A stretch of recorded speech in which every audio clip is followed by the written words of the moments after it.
Welcome to this installment of supplemental lectures provided by PNC's Concurrent Enrollment Program. My name is Alexandra Kindle, and I will share some information with you that comes out of my History 151 course at Purdue North Central.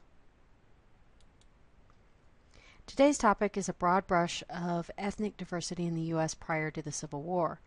This lecture is not an all-inclusive discussion, but one that hits on various topics to give you some points of reference on the subject. Also included in this lecture is some information on immigration, naturalization, and discrimination. Hopefully this will give you some things to think about and some topics to discuss in class. It is difficult to examine American ethnicity without considering the country's colonial period. While the nation's first 13 states started out as English colonies, those colonies came into the empire in different ways. For example, New York had started out as the New Netherlands, a Dutch colony. For some reason, the Dutch people did not find the New Netherlands good enough for them to leave the Old Netherlands, so the colony's leaders had to think outside the demographic box and allowed outsiders to move into their territory. Thus, we know that in addition to the Dutch, who worshipped in the Dutch Reformed Church, the colony attracted other Europeans and became a place of religious diversity prior to the English takeover in 1649. Pennsylvanians also added religious and ethnic diversity to the English colonies by starting a significant Quaker colony, where colonists brought indentured servants from England, Ireland, and Germany. The Catholic colony, Maryland, had to consider survival over other matters. In 1649, Marylanders allowed people from other faiths to come to their colony, and of course all of the colonies north and south had slaves and other servants and a native population of Indians. To take a closer look, let's imagine the middle colonies. This graphic demonstrates that even before the Revolution, the northern colonies had a diversity of Europeans, Africans, and Indians. The English made up the majority of colonists, but they were not alone. The English colonies were different than the mother country in many ways, and from what we have discussed so far, I hope it is clear that the colonies were made up of immigrants. People from England to Africa were not native to these lands, and that was a reality that the colonists understood.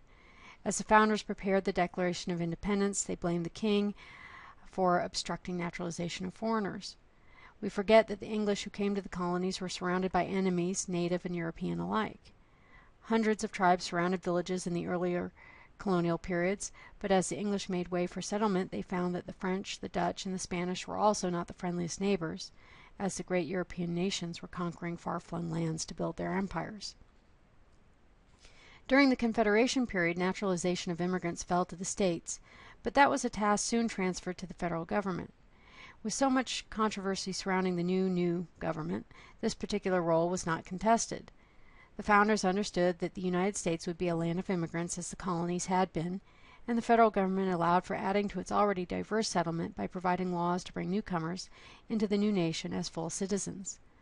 Their experiment with a republican democracy under the Constitution would be one that could be shared by others willing to reject the old ways of monarchy.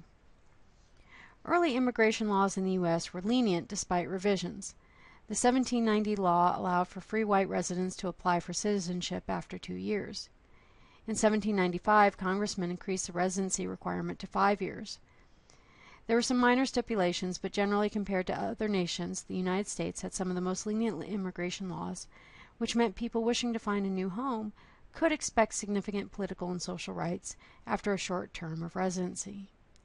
During the quasi-naval war with France in the late 1790s, the heavily Federalist Congress passed the Alien and Sedition Acts, putting extra burdens on immigrants to hurt the Republican Party, but most of these were temporary laws. Please see my lecture on these acts for further discussion. As mentioned earlier, Africans were brought to the colonies and later to the states until about 1808. Many of the first slaves brought into the first 13 colonies had worked on plantations in the West Indies first. These men knew about the Atlantic world and often spoke English. They were seasoned laborers. As historian Edmund Morgan notes, the first slaves in the colonies were at times treated more like servants than slaves. The system of slavery that we are familiar with evolved over time. In the 1660s, Virginia started passing laws defining slavery, especially that the children of slaves were also slaves for their lifetimes. This created a new group of people who were neither truly African nor American, since they had no legal rights. As some former slaves gained their freedom, they also added another wrinkle into the complicated story of American demographics. Thus, the nation had both free blacks and black slaves, and it is not wholly accurate to refer to slaves as African Americans. In 1808, of course, the ban placed against the importation of new slaves went into effect. After 1808, new slaves came from domestic sources, and plantation owners became more interested in what they might call breeding. American diversity continued to grow as white masters had sexual encounters with female slaves, creating children once referred to as mulatto. For some, the term mulatto is a derogatory term like Negro, nigger, or colored, and should only be used carefully as a historical term. In my notes, I have quotation marks around all of these terms that I just used to indicate their status as words used by past figures instead of as ones by myself. Here's an example of how to properly use historical terms that might be deemed offensive by people now. So in writing about a document such as the one I have on the right, I would use the term slaves, and I would not have to put the term quote around it. But if I wanted to use the term Negro in order to indicate some extra meaning, I could do that by putting it in quotes. And so I've created a manufactured sentence that I might put into a paper as an example. Colonial plantation owners could buy slaves during the colonial period. An advertisement announcing 94 prime healthy Negroes, excuse my typo there, prospective buyers learned they could buy slaves, male or female, young or old. And then put in the parentheses source below, which I've given you a source for the document, but I just want to make sure you know that citation is important when using a quote. As the colonies settled into their new roles as states in the new nation, they attracted growing numbers of immigrants from nations outside of Great Britain. Ireland is treated separately from the rest of the United Kingdom so that we may see the numbers coming specifically from there. Irish people were treated differently then, and thus scholars have calculated their numbers for us.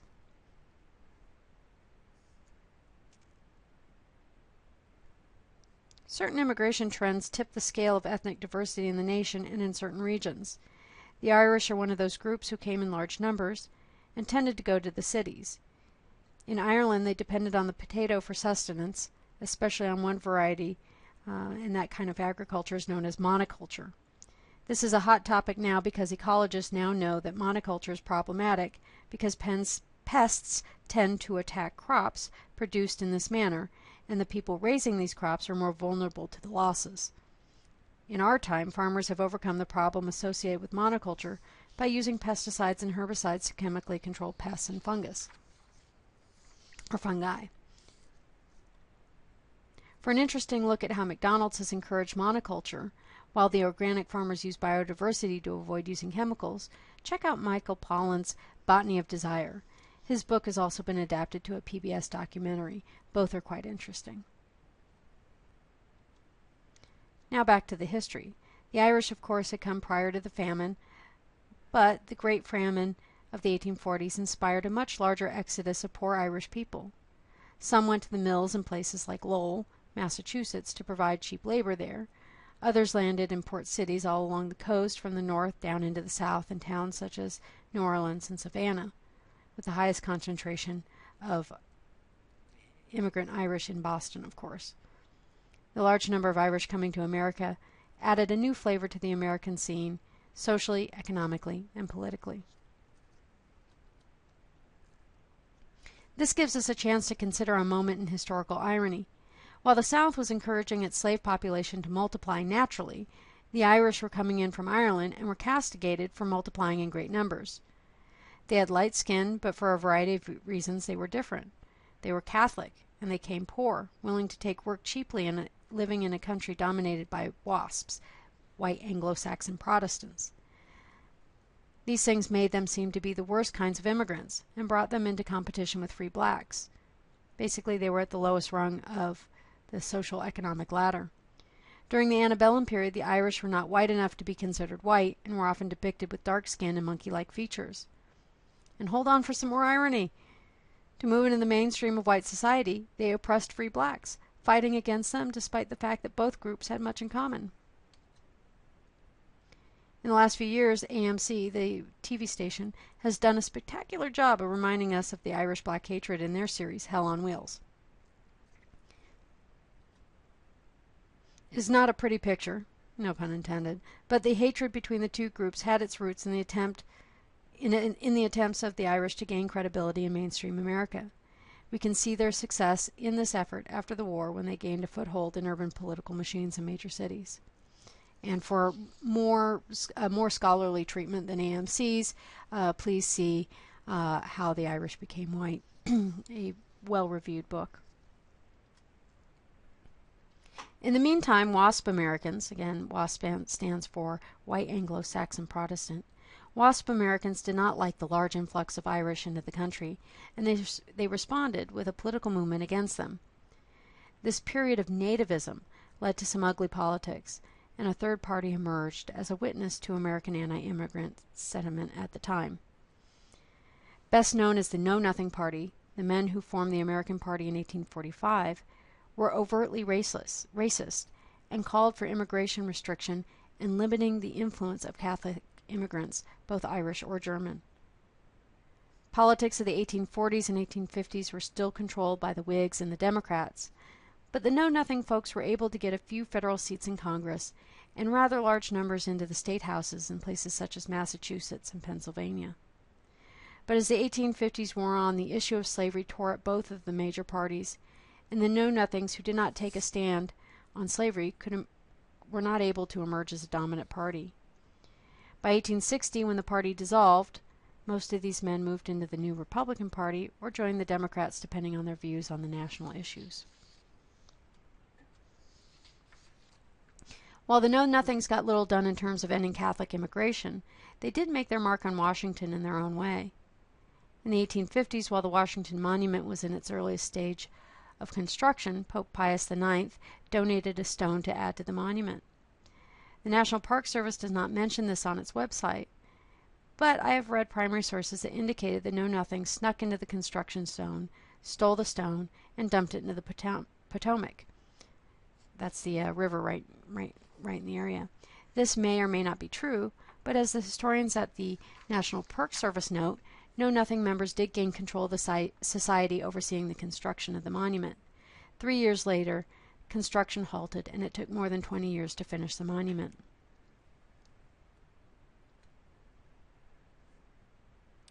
While the Great Famine brought the Irish to the east, forces on the west coast were in play to bring a new diversity to the U.S. and new problems as well. Alta California was a Mexican state in the early 1840s, situated on Mexico's northern frontier. American farmers and a few other foreigners established residence prior to 1848, which, amazingly, is what led to the discovery of gold at Sutter's Mill. By this point, the U.S. had engaged Mexico in a war of conquest to win much of its northern frontier. Keep in mind that there had been fights over areas like Texas prior to this war. In 1848, when gold was found, the men already living there took advantage and made a fortune. In addition to some Hawaiians and Mexicans, they all became a part of a group known as the 48ers, who had little competition in search for gold. But by February 1848, the U.S. and Mexico signed a treaty to end the war, and California became an American place, one that was about to grow rapidly. Prior to finding gold, there may have been 10,000 or so non-Indians living in California. By 1852, that number rose to 200,000. That bears repeating. Prior to finding gold, there may have been 10,000 or so non-Indians living in California. By 1852, that number rose to 200,000. That's incredible growth for the 19th century. Some of these folks were Americans coming in by boat or in wagons, but there were men from China, Germany, Chile, Mexico, Ireland, Turkey, and France. 90% of the early migrations were men, so many of these people dispersed after finding gold, and some not.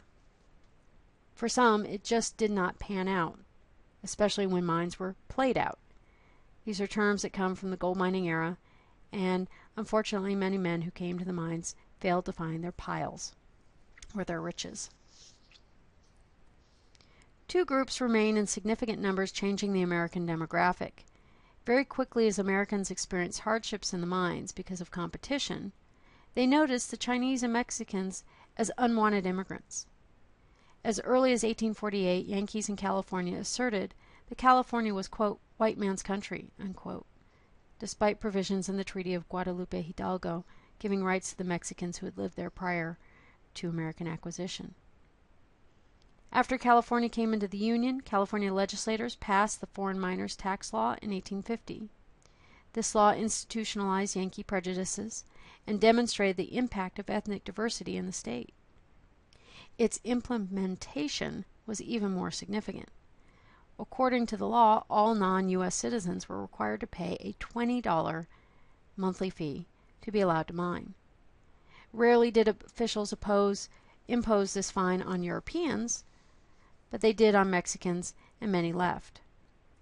Mexican Americans who were integrated in the nation under the Treaty of 1848 mostly owned land, and they spent the next 5 years fighting to keep that land after Californians passed the Land Act of 1851.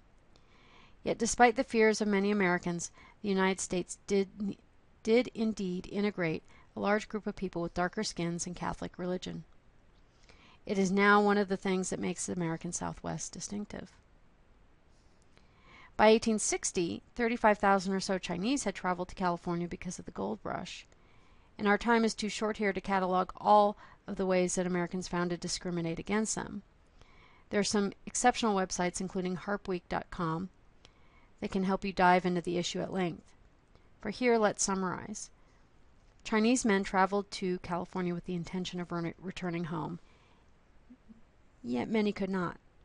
To Americans, they seemed rather strange, wearing traditional clothing and braided hair known as cues.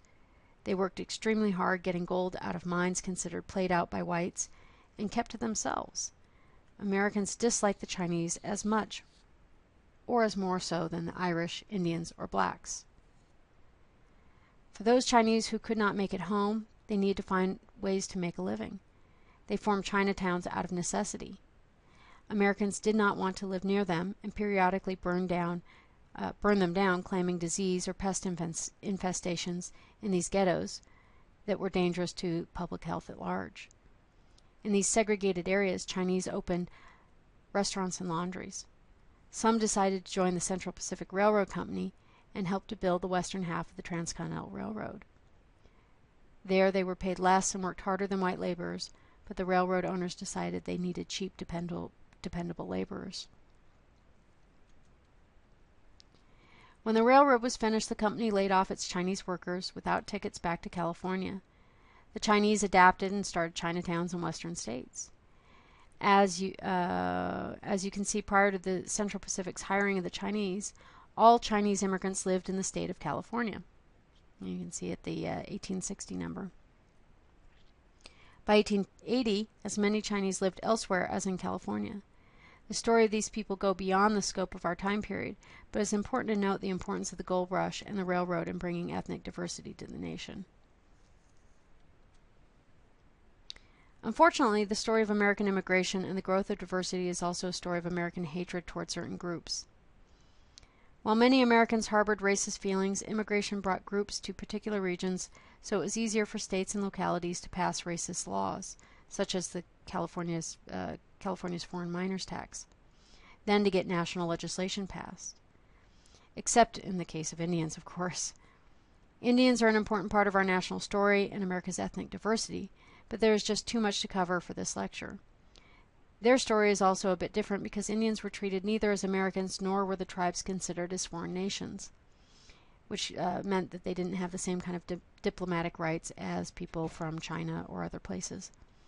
In 1831, the justices of the Supreme Court determined that they were more like, quote, domestic dependent nations, unquote, and were subject to federal laws and changing policies over time. The Civil War also provided a watershed moment for immigration. Prior to the war, a variety of forces brought people into the nation: the Great Famine, the Mexican War, the Gold Rush, and more. With 3 constitutional amendments, 4 million slaves were freed and given immediate American citizenship. The Civil War made the U.S. an unlikely destination for many immigrants looking for a nice place to live, at least for 4 years. But with the end of the war, immigration picked up once again, as did bigotry and discrimination in the Gilded Age. To end this lecture, I want you to consider the bigger lessons of antebellum immigration and diversity.